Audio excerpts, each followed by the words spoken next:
Olá, estudantes do quarto ano, tudo bem? Meu nome é Marcos, eu sou o professor de arte de vocês hoje, ok? Muito bem, você já deve ter separado alguns dos seus materiais, mas vamos lembrar um pouquinho quais são esses materiais. O caderno de arte, em primeiro lugar. Caso você não tenha um caderno de desenho, não tem problema, você pode trabalhar com qualquer tipo de papel, ok? Outros materiais que você vai precisar para essa aula são o lápis de grafite, né? Se tiver um lápis 6B, melhor ainda. Se não tiver, não tem problema, pode ser aquele lápis que você usa no dia a dia. Você vai precisar também de borracha, uma régua. Caso não tenha uma régua, pode improvisar com qualquer material, por exemplo, uma caixinha. A gente só precisa para traçar algumas linhas retas. Você vai precisar também de um compasso para fazer os círculos. Caso não tenha um compasso, não tem problema. Pode improvisar com um copo ou qualquer outro objeto que tenha uma forma circular, ok? Então, vamos começar. Anote a data de hoje, não esqueça que essa é a nossa aula número 3.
A aula de hoje será sobre... Opa! O que aconteceu aqui? Acabou a energia? Na verdade, a aula de hoje é sobre luz, né? A luz é o que torna possível o sentido da visão, certo? Quando o estúdio ficou escuro, logicamente, diminuiu essa nossa capacidade de enxergar as coisas, ok? A luz também é responsável pelo fenômeno da cor. A gente só enxerga cores diferentes porque a luz branca se divide em cores. Ok? Mas isso é assunto para uma outra aula. Hoje vamos nos ater à luz e sombra. Então vamos falar sobre 3 aspectos da luz, né? A luz pode ser natural, ou seja, ela tem o sol como fonte primária, certo? Ela pode ser também artificial, ou seja, todo tipo de luz que tem como fonte algo que foi criado pelo homem, uma lâmpada, a tela da sua TV, do seu computador, do seu celular, usa a luz artificial. Vamos pensar também sobre a luz ambiente. O que é a luz ambiente? Ela pode ser natural, ela pode ser artificial. Dê uma olhadinha aí na sua sala, no lugar que você está fazendo essa atividade. Que tipo de luz que predomina nesse ambiente? As lâmpadas estão acesas? A luz vem pela janela? Ou a luz está somente aí na lâmpada? Que tipo de luz é a do seu ambiente? Ok? Vamos seguindo aqui. Vamos falar também sobre sombra. Mas o que é sombra? Área parcialmente iluminada. Ou seja, onde tem luz e tem objetos, coisas, tem sombra, né? Então, se vocês observarem esse objeto que eu tenho aqui, vocês vão ver que temos área de luz e sombra.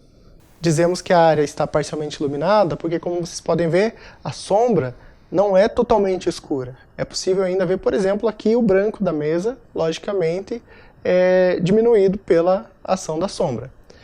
A sombra é causada pelo bloqueio dos raios luminosos, né? Então, onde estiver um corpo entre a luz e uma superfície, você tem o bloqueio da luz, e é isso que gera a sombra.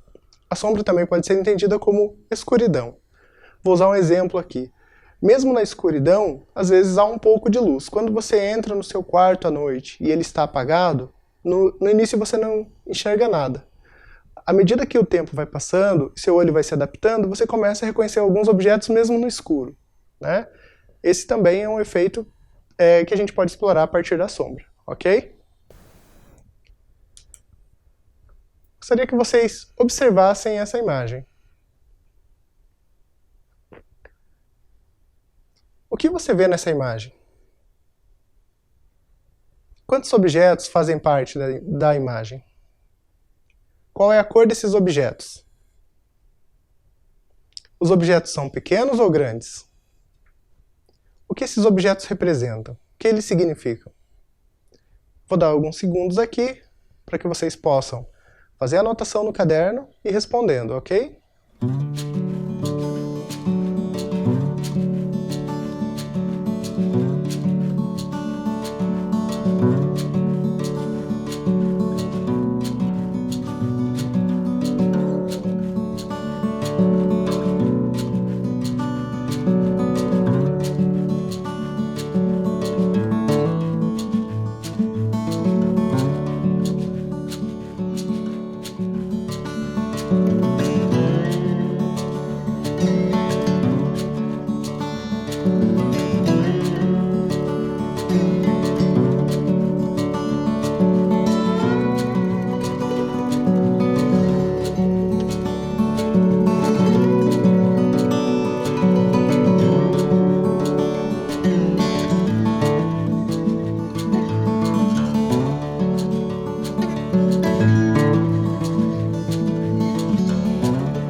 E aí, conseguiu responder? Por enquanto, não vou falar mais sobre essa imagem. Nós vamos retomá-la lá na frente, ok?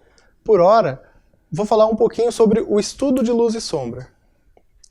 Se você fizer uma busca em um site qualquer, como o Google, você vai ver que aparecem inúmeros exemplos de como estudar a luz e sombra numa composição de um desenho, de uma pintura, certo? Existem inúmeros vídeos também com tutoriais explicando como que você pode fazer isso. Nessa imagem, observe bem, temos 3 formas, certo? Essas 3 formas têm um ponto de luz, que está aqui representado por uma luminária. Nós temos aqui um ponto de luz sobre a esfera, né, que é essa forma circular, e temos um ponto de luz sobre o cilindro, né? Antes que a gente comece o desenho, então é preciso determinar um ponto de luz. Observem também que na esfera temos algumas anotações, certo? Então, onde a luz bate diretamente, temos a área de brilho, é a área mais clara da nossa forma. Onde a gente tem a parte mais escura no objeto, é a sombra propriamente dita. Entre a sombra e o brilho, nós temos os meio-tons, certo? Ou seja, o gradiente, o degradê.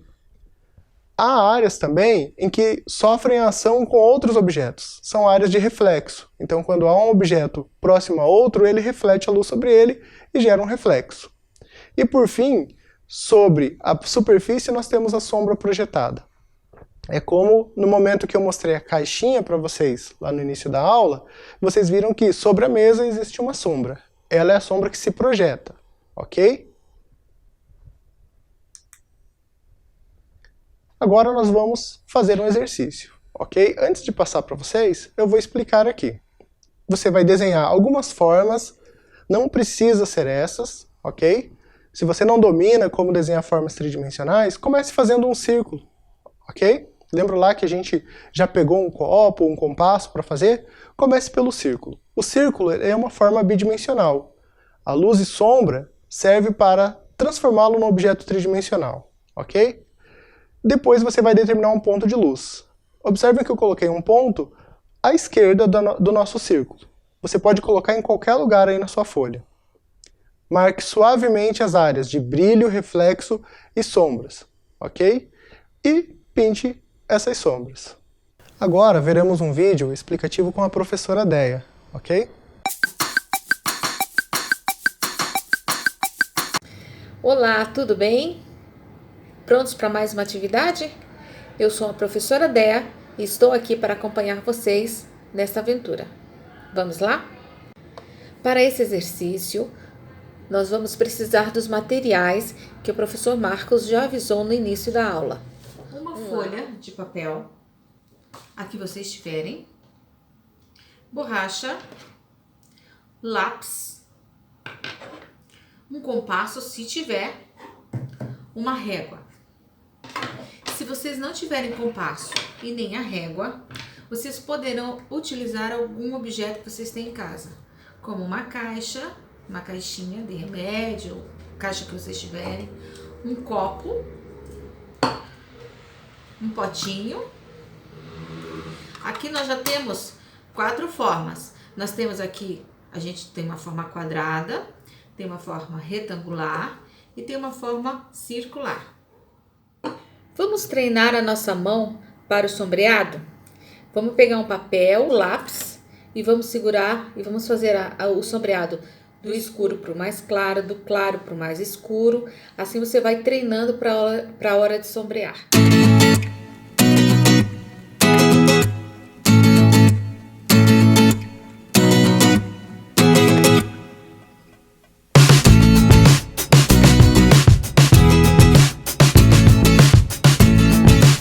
Agora escolha um desses materiais para produzir a sua forma geométrica.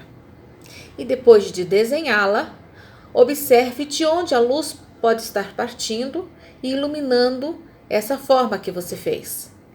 A partir daí, você vai traçar uma linha bem leve, onde a luz é projetada sobre a forma que você desenhou. E depois você vai pegar o seu lápis e vai desenhar, vai pintar a área de sombra, procurando deixar mais claro ou mais escuro de acordo com a projeção dessa luz.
E aí, viram o vídeo com a professora Deia? Agora é com vocês. Eu vou deixar alguns minutos para que vocês façam esse exercício, ok?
E aí, conseguiram?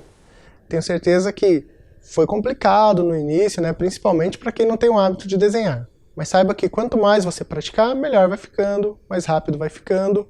Se não deu tempo também de fazer agora, não tem problema. Deixa o exercício de lado, depois da aula você retoma, ok? Vamos seguir aqui então.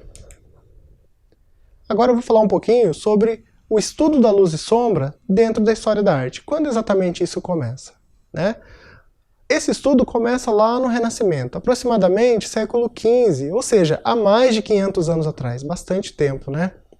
É uma inovação que foi trazida pela pintura renascentista, né? E consiste em explorar o contraste entre luz e sombra na representação, dando uma ilusão de tridimensionalidade. É como quando a gente fez o círculo, né, que é uma forma bidimensional, plana, e a gente, a partir da luz e sombra, transformou ela numa esfera. Ou seja, um objeto tridimensional, como uma bola, né? O estudo da luz e sombra também é a percepção de como a luz se comporta sobre os objetos, certo? São os efeitos físicos da luz sobre as diversas superfícies. Eu vou trazer aqui dois exemplos, ok? Observem essa imagem. O título é Dama com Arminho. É uma imagem do pintor Leonardo da Vinci. Foi pintada, estima-se, aproximadamente entre 1485 e 1490. Leonardo da Vinci foi um dos pioneiros no estudo da luz e sombra e o uso dela nas suas composições. O que vemos na imagem? Uma mulher segurando um animal, né? Esse animal é o arminho. Observem que ponto que a luz está mais forte, em que ponto a sombra está mais escura. Eu vou passar para a imagem seguinte, onde eu fiz um esquema para a gente ver como a luz ocupa essas áreas.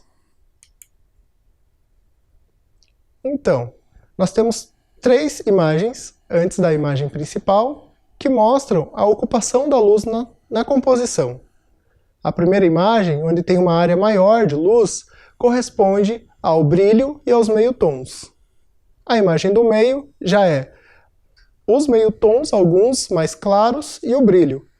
E a última imagem, onde temos menos área em branco, significa que a luz é mais forte.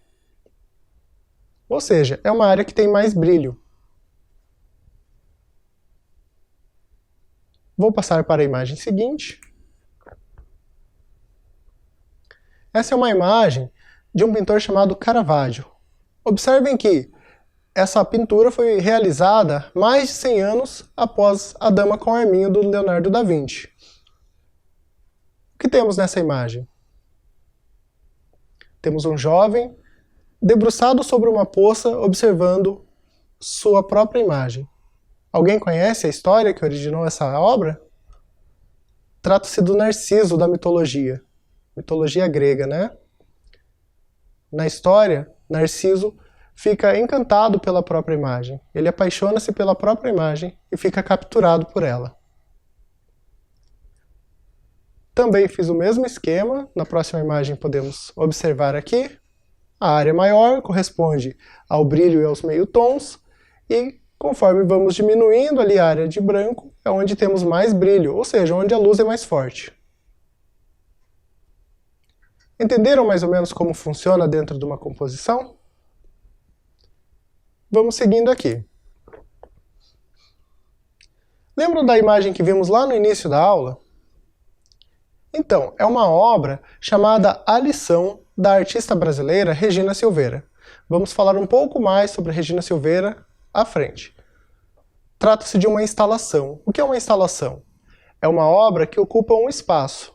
Nesse caso, ocupa 80 metros quadrados, ou seja, é bem grande, maior que muita casa por aí, né?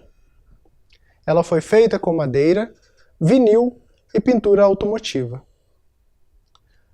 Lembram-se das questões que fizemos lá no início? Vocês responderam?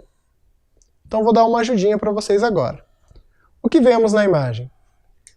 Quem respondeu formas geométricas está correto. São 4 formas geométricas, né? Sólidos geométricos. Nós temos um cone, que aparece na imagem mais à esquerda. Ao lado dele temos uma esfera. Mais profundo, um cilindro. E lá no canto temos um cubo. Portanto, 4 objetos fazem parte dessa imagem. Qual é a cor desses objetos?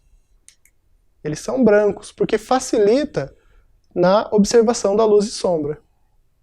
Mas essa sombra que aparece na parede, será que ela é de verdade? Na verdade, não.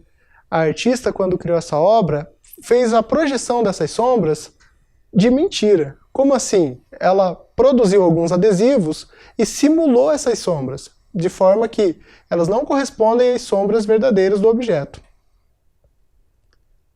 Esses objetos são grandes, como a gente falou, né? A obra ocupa 80 metros quadrados. Agora o mais difícil. O que essa obra representa? Assim como Leonardo da Vinci e o Caravaggio estudavam a luz e sombra para usar em sua composição, isso corresponde à tradição da pintura e do desenho. Isso é amplamente usado ao longo da história da arte. Então, aqui a artista está fazendo uma brincadeira com o estudo da luz e sombra. Ela está ironizando, de certa forma, o uso da luz e sombra. Ok? Vamos seguir adiante. Aqui eu tenho mais uma imagem da mesma obra numa montagem mais recente. A primeira imagem corresponde à montagem feita em 2002, e aqui ela foi montada em 2016, em outro lugar. Muito bem. Quando criava a obra, a artista fez um projeto, né? Aqui no caso ela contratou um arquiteto para desenvolver o seu modelo digital. Existem infinitos softwares aí que permitem que você faça esses objetos 3D. Depois ela fez uma maquete. Tenho certeza que você já fez uma maquete na sua escola. Aqui ela fez uma maquete para pensar mais ou menos como funcionaria o objeto no espaço real. Ela usou madeira. Tenho mais uma imagem da primeira montagem. Observem ali que temos uma mulher adulta, em tamanho real. Vejam, ela é praticamente do tamanho da esfera e do cubo. Ou seja, essa obra é muito grande mesmo. Certo? Vamos então fazer o exercício 2. Agora, você vai escolher um objeto na sua casa, ok? Pode ser um objeto qualquer, um vaso, um copo, um brinquedo. Você vai colocar esse objeto sobre uma mesa. Observe o objeto e perceba de onde vem o ponto de luz principal. Será que a luz mais forte está vindo da janela ou está vindo de alguma lâmpada? Tente desenhar o objeto e as sombras dele. Eu vou fazer uma demonstração aqui com uma caixinha e com a lanterna do celular. Então você pode colocar a luz do seu celular sobre o objeto para facilitar nessa observação. Em que ponto aparece o brilho? Em que ponto aparecem os meio-tons? E a sombra que se projeta sobre a mesa? Talvez você observe que forma-se mais que uma sombra. Isso quer dizer que existe mais que uma luz. Caso você não tenha um celular, você pode emprestar de um adulto que está aí com você.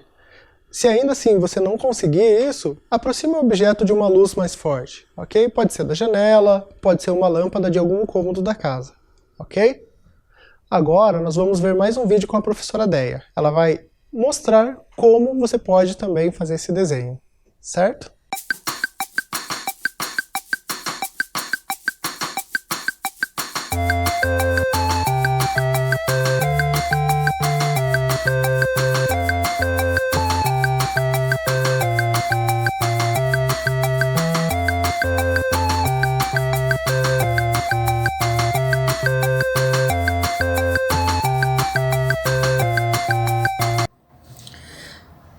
Eu vou desenhar a colher da minha perspectiva. Então, a luz, ela tá batendo daqui pra cá.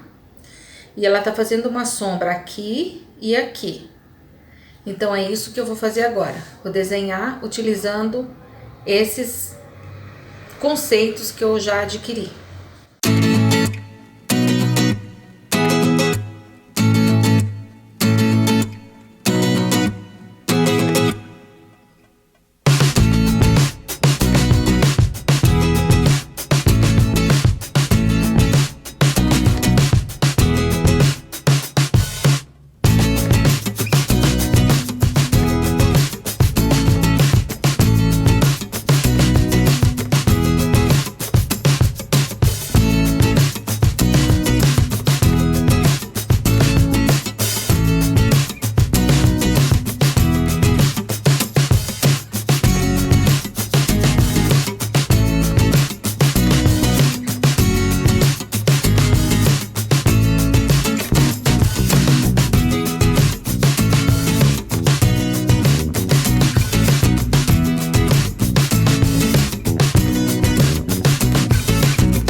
bem, já escolheram o seu objeto?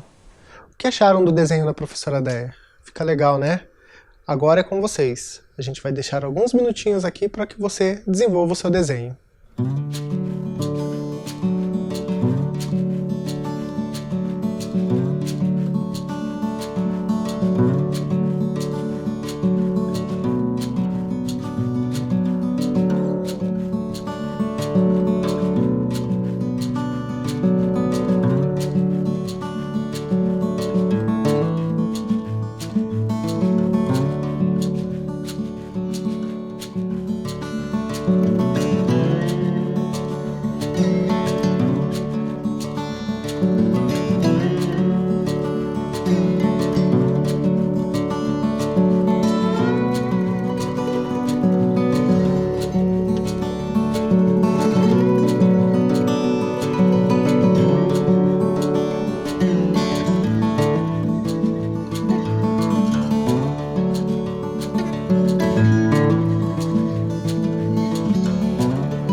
E aí, como que foi esse exercício?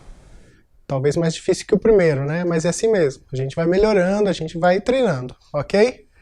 Bom, gente, por hoje é isso. Quem não conseguiu terminar o exercício 1 pode retomar a partir de agora. O exercício 2 também pode fazer a partir de agora. Não esqueça que a sua professora vai ver isso na volta das aulas, ok? Obrigado, é isso por hoje.